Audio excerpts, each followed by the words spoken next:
Greetings, my name is Ali. Welcome to this channel, Gate to Babylon, the gate to everything. Now, welcome to this new video, and today's topic is dual wielding. It responds to the many videos and times that other channels talked about in the history community and medieval times community, like Shad from Shadiversity and Megatron, most notably. Now, dual wielding, the means of using two handheld weapons. This topic have been discussed very deeply by other channels. However, there's many things that other channels didn't touch upon. Plus, they focus too deeply on medieval period solely, but there's evidence and there is many other dual wielding characters, history characters and as warriors from previous times, since even before the ancient world. Even there's I'm not sure about it, but there's even facts about it, like to be kind of prominent, not something you train for some time, before even the historical written world, before literacy. Dual wielding, the means of using two weapons. First, let's talk about what is dual wielding exactly, and simply is using two weapons or two tools of defense and attack, and use them simultaneously to maximize your ability to attack and defend simultaneously with weapons, giving you reach and speed advantage through the tip point, through taking advantage of the range, and such techniques are most used in dueling 1-on-1 scenarios, as well as if you're fighting in a scenario where you're really outnumbered and there is no missiles to think of. At least, everything can become a missile, especially an axe can be thrown very effectively, and an axe are used kind of almost all the times. But you can dodge axes, not a big deal, unlike an arrow. An arrow usually is much faster than an axe, much harder to catch. You can catch an axe if you're good enough, but it requires much more than just a good enough to catch an arrow. Plus, there will not be one arrow, there will be many arrows flying at you. Anyway, but dual wielding means of using two weapons to give you advantage in a fight. Most dual wielders, I'm gonna talk a little bit here about what other YouTube channels talked about, and I'm just repeating what they say. I agree with all what they're saying. They're missing certain points, and I want to fill the gaps. Dual wielding is usually, mostly throughout history, used in 1-on-1 situation. That's one thing. Second, it's also most of the time used in a particular way, and that is there's one longer weapon, and there is the other in the other hand, depending on whether you're right-handed or left-handed, a shorter weapon. And during the medieval times, you have the scenarios of a long sword and a dagger, or a long sword and an arming sword, a bit like extra longer sword, like from those maximum length of a normal longer sword type of sword there. Or you have an arming sword and a dagger, or you will have an axe and a long sword, or an axe and a quite long arming sword, or a Viking sword. That's what dual wielding is. And in my opinion, you can also add the use of a weapon and a shield as a dual wielding. That's still two weapons. Merging a shield and an axe or a sword is dual wielding, or a spear. Imagine a spear and a shield, like for example the Spartans, the Greeks, and throughout history, the Arabs, the Persians, the Babylonians, the Egyptians, the Indians, the Chinese, the Mongols, where else? Everyone. And that's kind of a dual wielding. A shield is both a shield and a weapon. A shield can be used as a weapon, and we're gonna come back to the shield point. Like the shield has certain. It also depends on the type of shield. We're gonna talk about this, but at the end, because it's not really the most important part.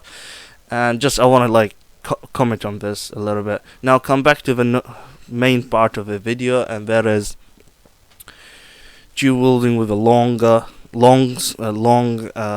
weapon and a short weapon, and mostly like a dagger or a short arming sword and a long sword. That's what the books and the scrolls tells us from the medieval period. And when they talking about dual wielding, they discussed the techniques they used and the ways of how it's buried. But to summarize all the other stuff they talk about, is simply the short weapon is usually for defense, and the longer one for offense or attacking. However, it can be transferred. It can be used the way around depending on the situation, and it's not only depending on the situation, it depends on the position, and as well the situation of your opponent, not just your situation, the situation of the totality of the entire environment of what's going on. And the shorter weapon we use in defense by deflecting or catching the opponent weapon. For example, you could for instance fight with a rapier in one hand, and you have in the other hand the sword breaker dagger, for instance. That would be a nice combination. I didn't hear about that, but I thought about it just now. Whereas but at the same time, the dagger can be used to attack. For instance, you can use the sword to cut distance, and then when you get close, not very close, then you start to use your speed and techniques and try to push your opponent. And when your opponent gets he's not understanding what you're doing in a certain specific point, when you see that the conscience of your opponent is a little bit, the guards are down at a particular position, you can dash and then be in a position where you're very close to your opponent's body. Your opponent will try to do something, and then with the dagger you can easily, like a punch, put it right inside your opponent's side, or underneath the chest, where it's really easy to reach the heart, so on and so forth, or into the neck, or into the shoulder, then into the neck. Or you can use some sort of Salat inspired moves. That's a way it can be used as well. There's many combinations in that regard, but usually the longer weapon is for attack and the shorter weapon for defense. Of course, you can also throw the shorter weapon. You can use it as a throwing knife if necessary. Let's say you're fighting with your opponent, you give him the right side, let's say the longer weapon in your right, let's say a rapier or a very long sword. Not a great sword, but those special type thing, long swords. And you bury in, you cut from distance, you push your opponent to shift a little bit back, and then while your opponent is shifting, of course this is all like parts of a second, your back weapon, for example you're hiding it, or for instance you bring your hand back and you're not yet using two weapons, you're not revealing to your opponent that you have two weapons, and then you take it out and throw it like a throwing knife right in your opponent's eyes, head, neck, or for instance and finish the game. or lead to finishing the game. Um, there's many ways you could possibly use it, but usually, and what has been said in the information about the medieval period and what it's expected and what is most optimal, is you have a long one for attack and the shorter weapon for defense, and you bury, deflect, cut distance, use the range advantage of the long sword or the rapier of the longer weapon you have, and you get in, and you would usually, when you are dual wielding, using it when your opponent is not dual wielding. Still, you can use it against someone else whom is dual wielding as well.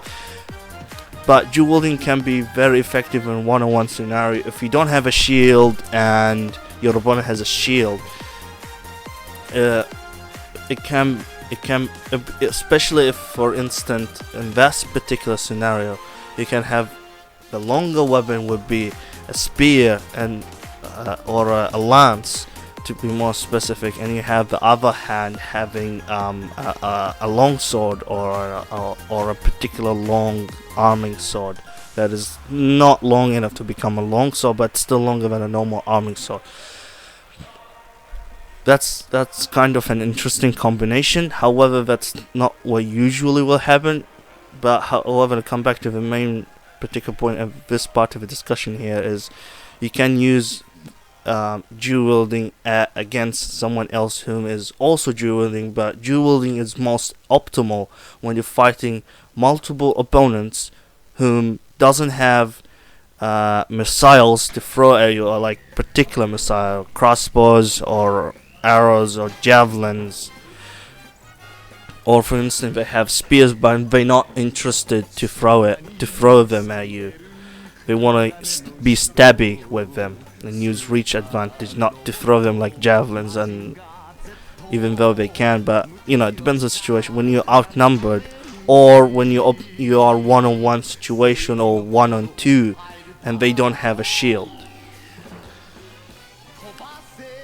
That's the ways how this dual wielding techniques is most optimal in. However, it's still possible to use a dual wielding technique against someone else whom also dual wielding, but that will be a little bit different play. Dual wielding also in that what else do we have as well in terms of pure, you know, what usually happened in history back in the days. I think that's it.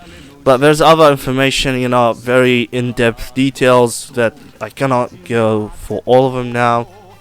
Maybe we'll do a specific follow-up video about dual wielding.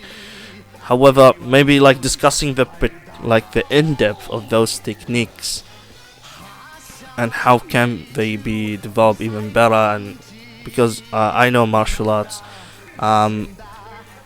maybe we can do a specific dual wielding techniques in-depth video in the future.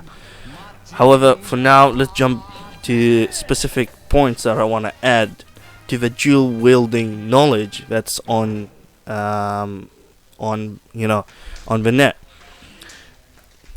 Some of the things I'm gonna talk here is not from medieval Europe, and in some others they're not even from the medieval world, and not from later ages after the medieval period either.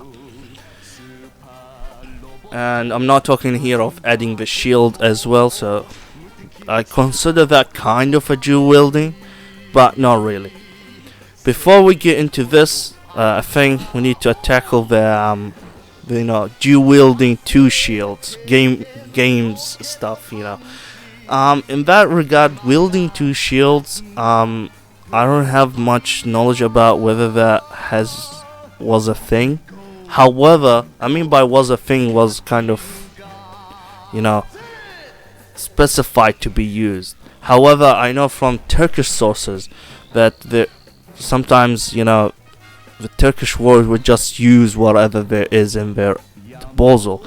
And there's some warriors sometimes they would choose to use two shields, especially when they are outnumbered. Most of these warriors that use two shields are also huge in structure, like tall and big and heavy.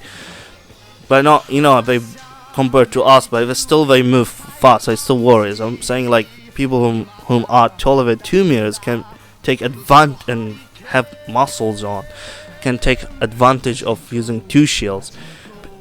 We're gonna a little bit talk about. So it wasn't those words are used sometimes, noted to be used sometimes. Two shields. They didn't train to use two shields. They just stumbled upon two shields, and it is kind of optimal to use when you're really, really outnumbered, especially if you're big, because a shield, yes, it diverse entire force around. However, the shield can be used in specific ways. In terms of throwing, like it's like a slap or like a turning slam, and that can add a huge amount of power. However, yes, it's not gonna make a depth.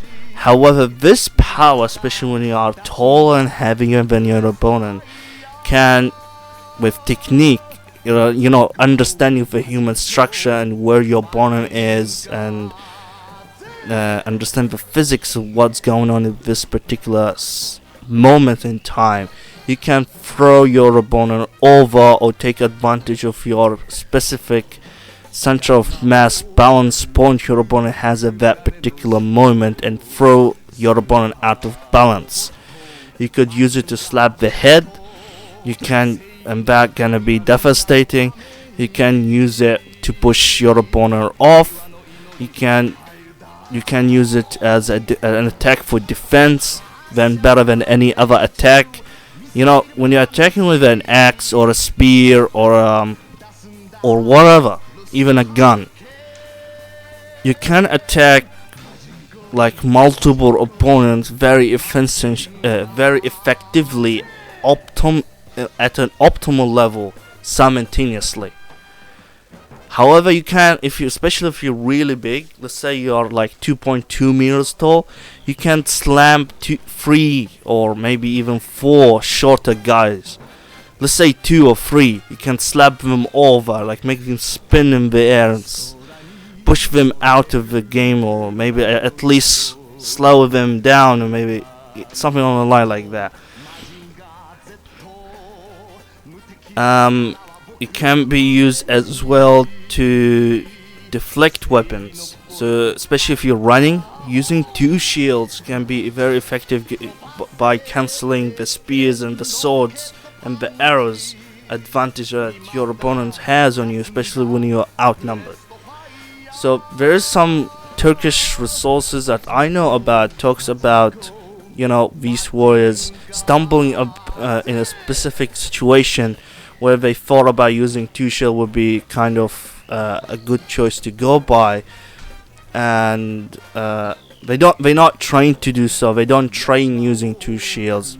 They just use what they have in their disposal, which they think will be better than other weapons in this particular situation. But it's nothing that has been trained for. Just to be 100% clear on this, they just did it. That's it. End of the line. Just note for the weeps out there. The other thing is, now let's get to the main point that I want to talk about, and that is, there's resources from China, India, Arab world for dual wielding to be used on the battlefield. Dual wielding on the battlefield is not 100%. It's not optimal, and in the battlefield is almost just like today. If there's missiles, and if you don't protect yourself from missiles, you can die without even knowing. You just die. Someone throws a bullet in you, especially in the back. Just like in games, like someone saw you, and they are in the bushes, and you're running straight line, like in Warzone for instance, and like from a distance, You don't know anything about the person existing in this position, and he just puts a gun, aiming you, headshot, easy. That's it. Same back in the time. Especially those English longbowmen. It's not as easy because they will be wearing armor, but I mean, you can any minute, even possibly even a random arrow. Someone thrown an arrow, but he didn't succeed of hitting this particular target. But there's a possibility for someone hitting an arrow, trying to hit a target, missing, but accidentally it hits you, even though there's a possibility for you even being an ally with them. So you need to protect yourself from missiles, and using dual wielding techniques in the battlefield, it's really not optimal. However, there's evidence that has been used back in the days. For instance, you have, for example, Lu Bu. He's very famous for dual wielding 2 lances and sometimes a lance and a sword. Let's just put in comments that his sword was custom. He's a rich warrior and all that stuff.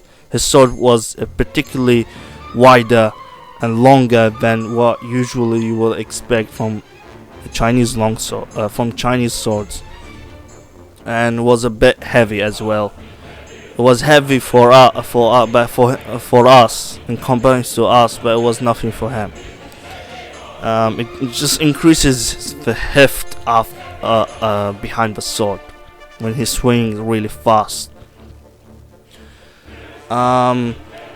There's, for instance, Hindus, warriors using to just come back to Lu Bu.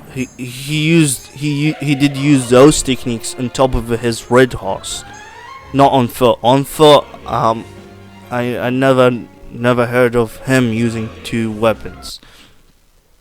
However, note that warriors in China like Lu Bu never used a shield.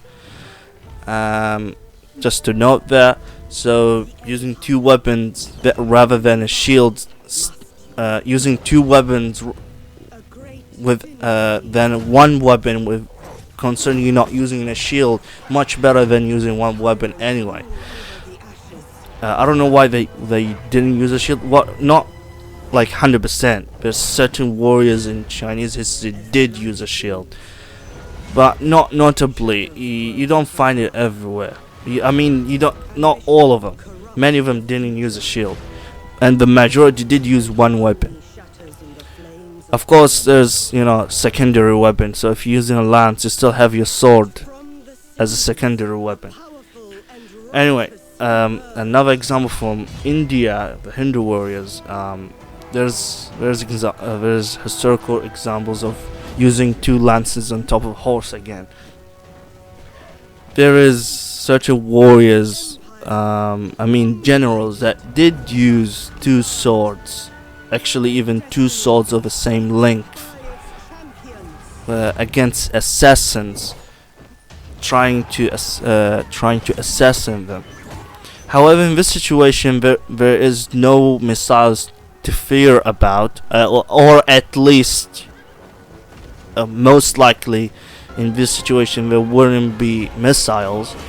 So it makes absolute sense and very extremely logical to do so, especially when you're outnumbered. However, in terms, why not a shorter weapon? He needs a reach all over the place, because the general was ridiculously outnumbered and he was going to die, but he got saved. That's one thing. Second, that's what's there. Didn't have a choice. He just needed 2 weapons and he just picked 2 swords. That's all what was there anyway. What else? Yeah, there's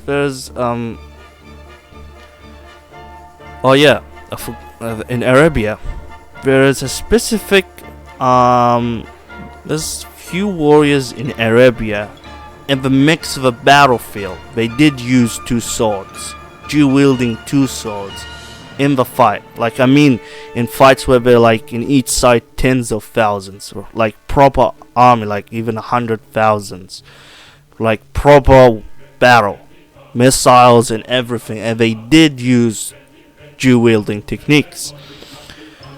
Sometimes two lances, and sometimes two swords, and some, but not two pole axes or something like that. Did they have no? They didn't have pole axes to think about. Anyway, lances. That's all. There's some heavy lances, but you can kind of call it a pole arm, but I don't know.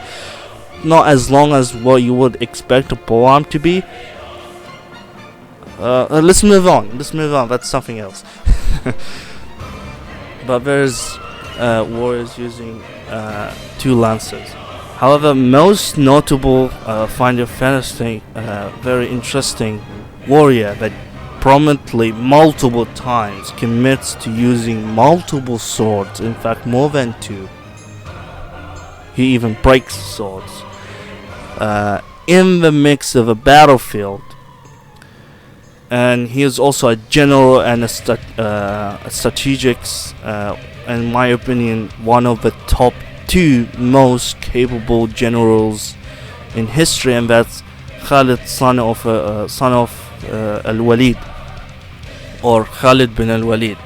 But bin Al, that's like saying son of, bin, son of. So I don't know why when they record Arab generals and Arab people name back in the times, when they still write down the son of. Like, son of is like saying he's the son of, you know what I mean. That's not part of his name. His name is Khalid Walid.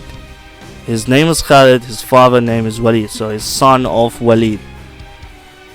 So Khalid bin al-Walid, Khalid son of Walid, was very notably known for using dual wielding techniques in the battlefield. However, we need to be it's very important to be noted here. He was very, very, very tall. He was amongst those few that were very tall to an extent of, if they when someone looks at them from a distance, they think they are standing on a horse, but they are only standing, not on a horse. You understand how tall that is? And he was very, very rich. Like, even before he is being a general, his father extremely rich. His father was known to have 1,000 dinar, which is 1,000 golden coin, a heavy golden coin. So you can call him a multi-trillionaire at the time. Sort of speak. Maybe, yeah, sort of speak. And his swords were, and everything was custom made at the best possible you can think of at the time. His swords were extra long to take advantage of his long structure, as well as they were heavier than normal, and they were double-edged fully, and they were at the best quality you can think of at the time. And so for him, I think it makes a lot of sense why using double swords, dual wielding techniques. As well as, it's very important to note that he was known to be the most capable and tricky sword, like a warrior fighting of a martial artist with the sword at the time during the Arab warriors. He has his own style, so to speak, like Bruce Lee. Like Bruce Lee, he has his own martial arts, his own style, his own way of fighting. He's very experienced. He has completely everything is his own. It wasn't past in history. He died in a pandemic, and he was busy fighting in battles. It wasn't a lot of fighting techniques and words hasn't been passed for two reasons, like in the Arab world, the Middle East, for two reasons. One, they died before doing anything like that. Second, they didn't think of it. Thirdly, those particular things are not documented that much in comparison to many other things, unlike China and Europe. There's no much documentation to think of. There's a little bit of documentation about the Turkish sword fighting because, you know, the Ottoman Empire, you can say it's a recent, disappeared recently. So there's resources about them and the Mamluks. However, those resources still a little bit vague. You know, the Turkish special forces, Jacennaries, we have much more resources about how they fight and train than other parts of the Middle East. Now I'll come back to Kai because he's still a general, and he's still you know, a tall guy. Yes, his swords were extra long and he's a tall guy, but that still makes him a bigger target for arrows. But he still did use dual wield. Of course, he didn't dual wield through all the battles. He didn't dual wield in all situations, and he didn't like start fighting with dual wielding from the beginning to the end and kept on dual wielding. Of course, that's not the case, but he did fight dual wieldingly using two swords, and you know, his two swords are kind of, you can say his two swords are the length of those two swords, I would say, that kind of dual wielding two lances, two swords, so to speak. Anyway,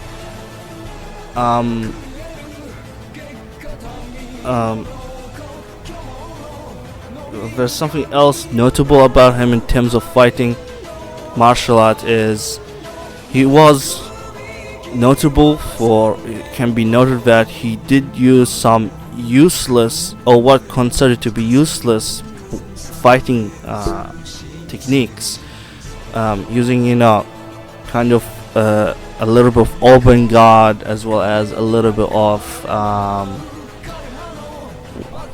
some people will call fancy stuff that he used sometimes to lower the guard, or to trick, or to deceive, or to tell the opponent to come and do a stab or something at a particular time that he knows he's gonna do it, and then carry on with that from that particular point. As well as he was notable for using the two long swords as if they were daggers sometimes, even if they're long, so they have like a little bit kind of a similar to Salat way of fight because they're double-edged.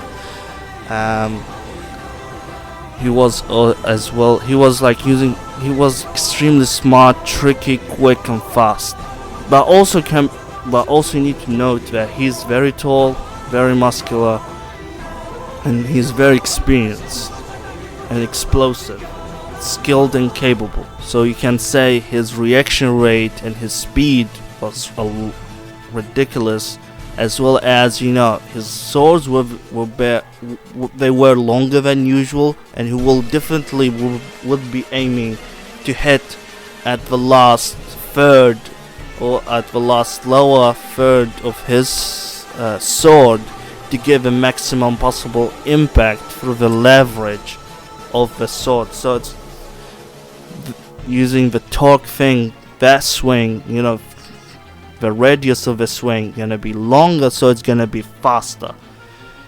And he was noted that he's amongst those whom their sword slice when they gonna attack you. Like if you survive the first slice, you wouldn't survive the second, and even if you survive the second, you're definitely not gonna survive the third, and if you somehow survive the third, you're not surviving the fourth, because they are fast, as well as they come after each other very quickly, and he's a dual wielder, so it's ridiculously fast, especially when you're talking about someone who is possibly taller than 3 meters. As well as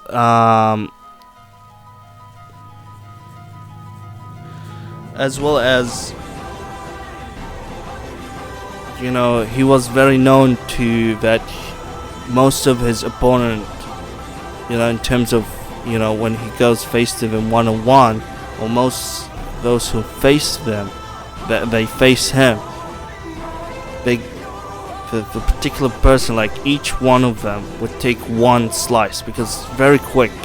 You can think about it like he can swing the sword like this, like how the bee of a fly swing its wing. If you're part of the range of his sword attack, if you're part of his range reach,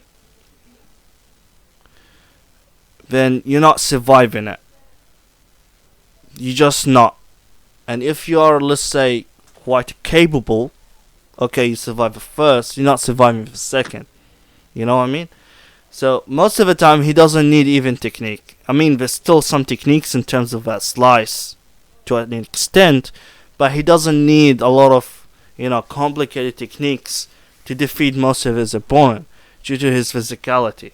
And of course, due to his physicality and his richness, he knows what's most optimal, and he made custom swords for him that are extra long and heavy to suit him, to maximize his effectiveness. Also the double-edged. He was very known for, in the Battle of Mota, to have broken 9 swords. And he was known for, if he's like slice or attack properly, it doesn't matter what armor you're wearing. Of course, it's not gonna slice, but it doesn't matter what armor you're wearing. You don't care if it's gonna slice you or whatever. If it hits you, it's gonna kill you, just by sheer impact. And he was known to capable of breaking the most expensive and toughest, highest quality custom made swords with just one hit, like if it was glass. So with such force, it's gonna make what the knight or whatever, the Roman legionary, no matter what armor you're using, underneath the armor, your human body is gonna become a smashed watermelon after that hit, especially if it was direct. And it doesn't matter where it hit you, it's gonna take you out of the battlefield or kill you.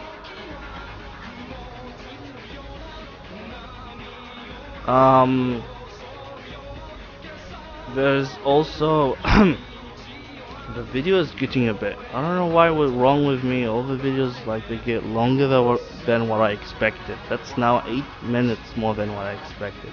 However, let's just 1 minute extra, and I want to talk about dual wielding in general.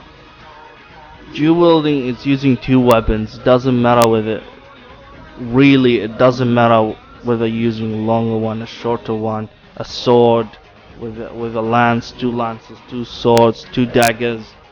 What? 2 daggers? That's the worst dual wielding, but it's still doable. Let's say 2 gladius, which is kind of halfway through a dagger and an arming sword and a proper sword and a long sword. Yeah, dual wielding 2 gladius. That's interesting.